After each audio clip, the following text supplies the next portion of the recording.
he may be the boyfriend from hell, but he's not a gangster and he's not a sex trafficker. That's the takeaway from the jury's verdict today in a stunning outcome at the Sean Combs sex trafficking racketeering trial in Manhattan. After the verdict was done, Combs's lawyer said that the jury had given him his life back.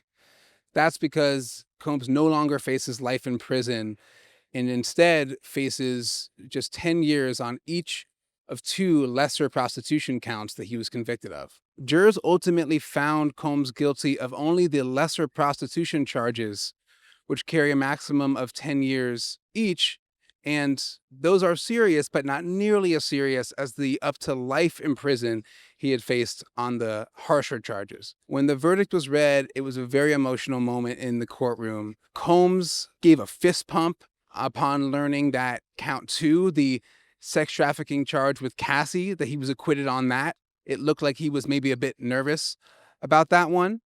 Then after the verdict was complete and the judge left the room, Diddy got on his hands and knees and appeared to pray. His family and supporters then erupted in cheers and gave him, a little supportive whistle as he left the courtroom. Now, Combs's lawyers want him to be released on bail pending his sentencing on the lesser charges, and both sides are going back and forth about what to do. The feds still want to push for a big sentence of several years. It's hard to know what was going through the jury's minds in making their decision, but Combs's lawyers had argued that, yes, he's a domestic abuser, but not someone who's guilty of sex trafficking.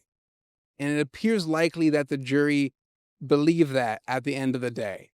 But by no means is this reason to cheer Combs as some kind of great person or anything like that.